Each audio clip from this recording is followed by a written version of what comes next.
دعوت اسلامی کے یہ دینی اجتماعات، دعوت اسلامی کا یہ ہفتہ وار اجتماع بڑی ہی برکتوں والا ہے، اور ہفتہ وار اجتماع میں نمازوں کا فیضان ہے۔ ہفتہ وار اجتماع کی سب سے پہلی اور اہم ترین برکت تو یہ ہے کہ اس ذریعے سے ہمیں باجماعت نمازیں پڑھنے کی سعادت مل جاتی ہے۔ نماز مغرب، نماز عشاء، اگر نصیب ہو رات ادھر ٹھہرنا ہو اجتماع گاہ میں، تو پھر فجر کی نماز باجماعت، اوابین، صلاۃ توبہ، نماز تہجد، اشراق و چاشت، یعنی کہ یہ اتنی برکتیں ہمیں نماز کی بھی دعوت اسلامی کے ہفتہ وار اجتماع میں نصیب ہوتی ہیں۔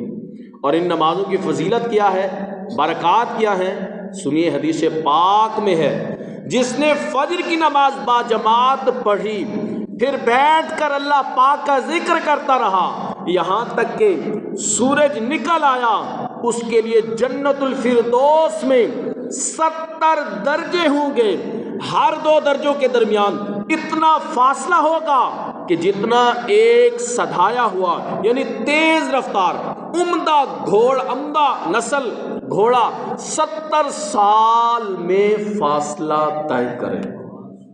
اور جس نے مغرب کی نماز باجماعت پڑھی اس کے لیے حج مبرور یعنی مقبول حج اور مقبول عمرے کا ثواب حاصل ہوگا۔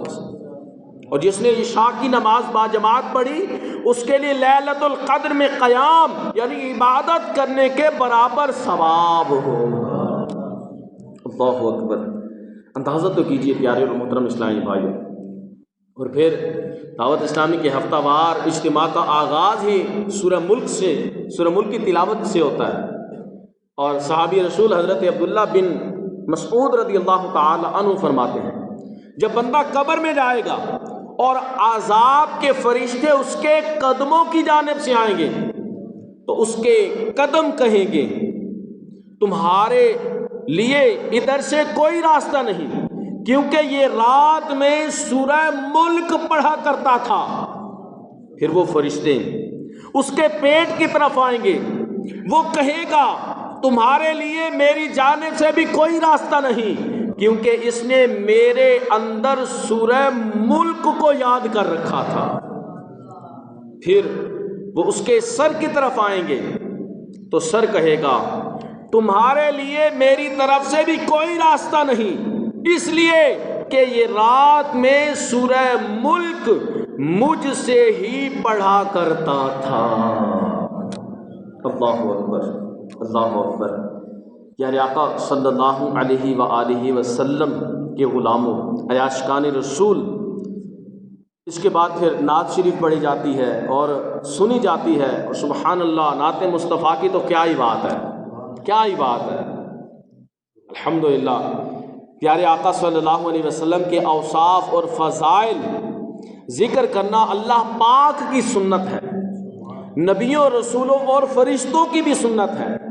اس کی برکت سے ایمان تازہ ہوتا ہے، اس میں عشق رسول بڑھتا ہے، دین و دنیا کی بے شمار بھلائیاں نصیب ہوتی ہیں۔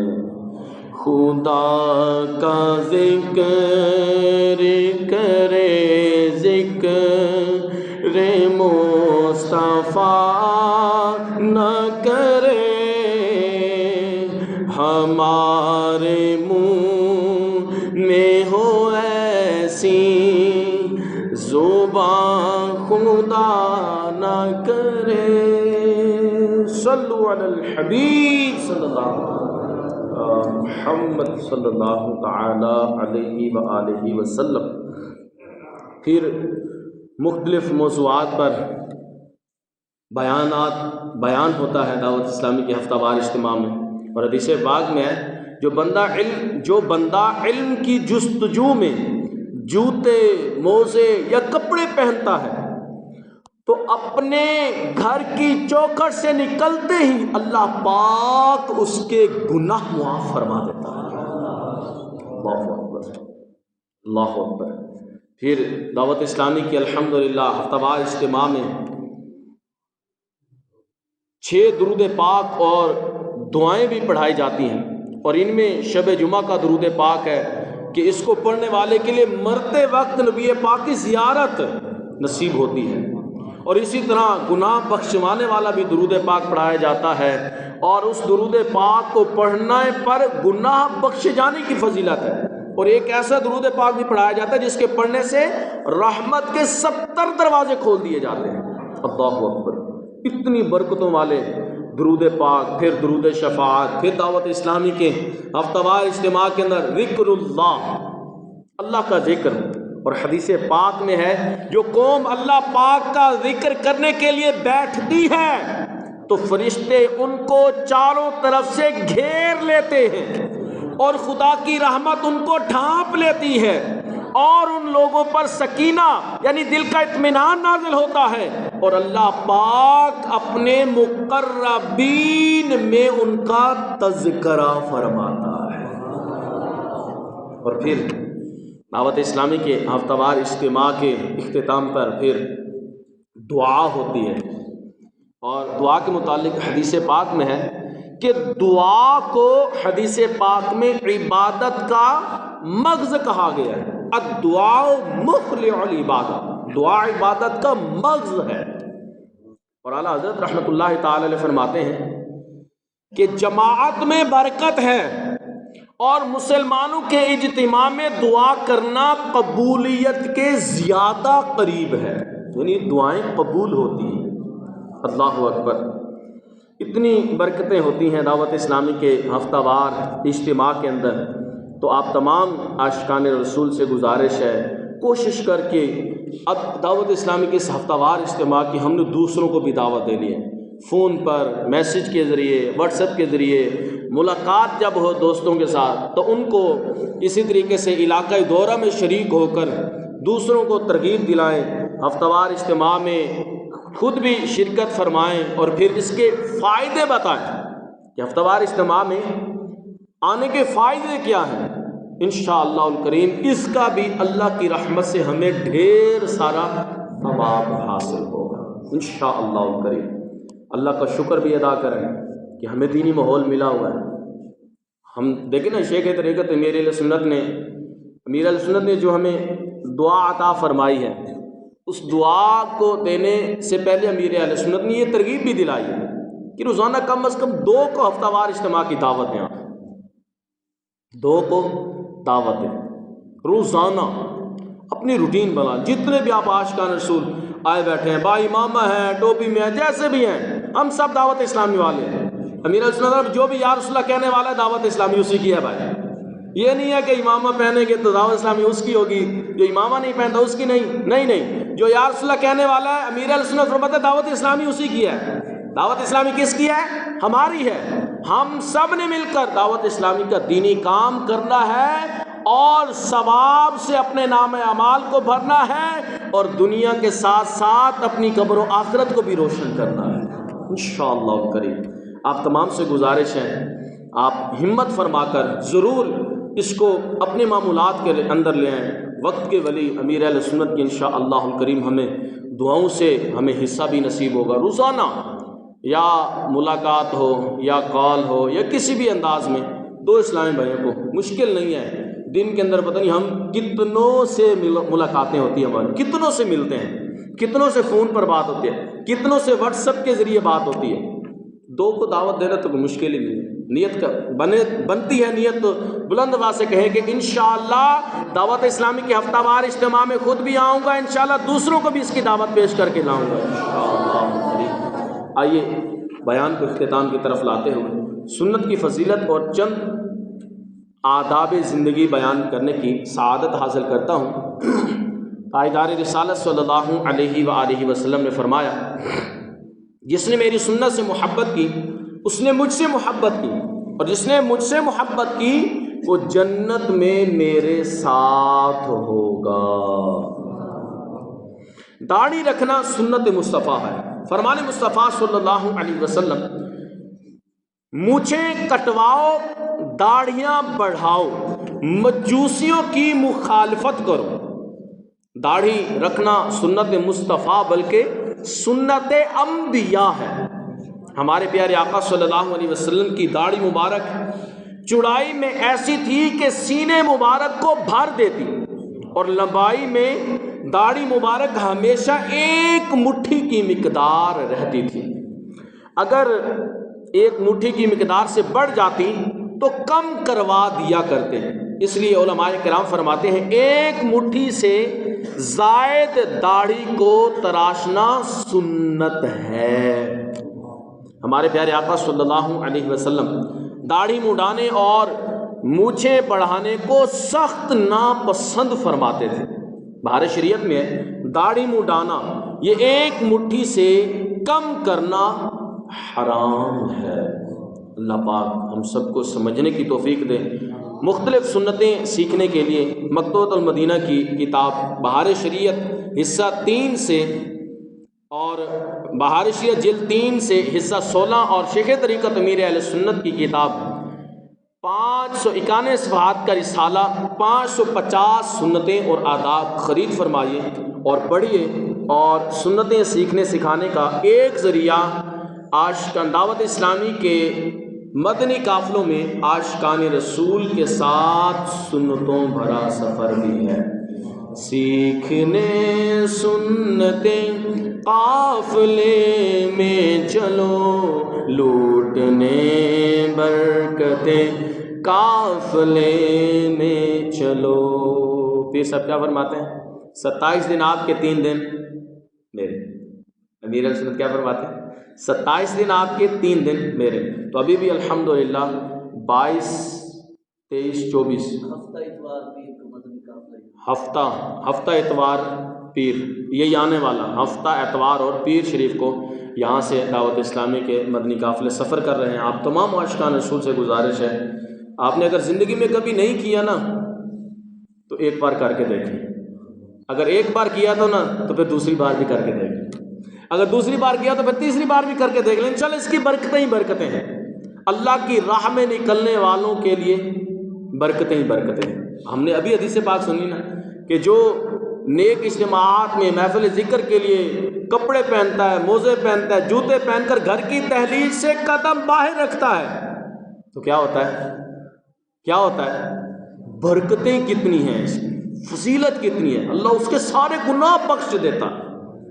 یہ تو اجتماع میں آنے کی برکت، جو 3 دن کے مدنی قافلے میں جائے گا اس کے لیے کتنی برکتیں ہوں گی۔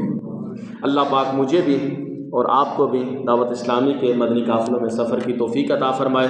ایک بار پھر اپنی اچھی اچھی نیتوں کا اظہار کیجیے کہ انشاءاللہ ہم خود بھی دعوت اسلامی کے ہفتہ وار اجتماع میں آئیں گے، اور ایک دن نہیں پورا ہفتہ انشاءاللہ روزانہ 2 اسلامی بھائیوں کو دعوت اسلامی کے ہفتہ وار اجتماع کی دعوت دیں گے، اور پھر جمعرات والے دن انشاءاللہ ان کو بھی اپنے ساتھ لے کر ہفتہ وار اجتماع میں شرکت کریں گے انشاءاللہ الکریم۔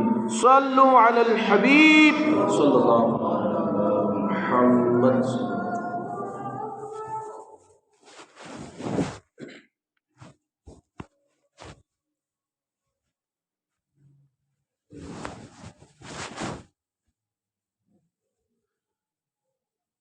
صلو علی الحبیب صلی اللہ علیہ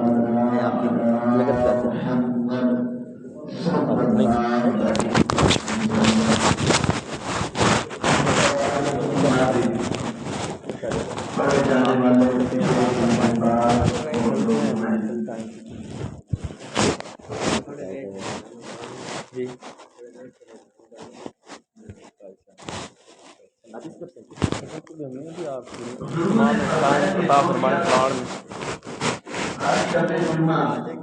یعنی جمعہ اور جمعرات کی درمیانی رات اس درود کو پابندی سے کم از کم 1 مرتبہ پڑھے، موت کے وقت سرکار مدینہ صلی اللہ علیہ وسلم کی زیارت کرے گا، اور قبر میں داخل ہوتے وقت بھی یہاں تک کہ وہ دیکھے گا کہ سرکار مدینہ صلی اللہ علیہ وسلم اسے قبر میں اپنے رحمت بھرے ہاتھوں سے اٹھا رہے ہیں۔ آپ کہیے دیکھو نا یہ وبارک علی سیدنا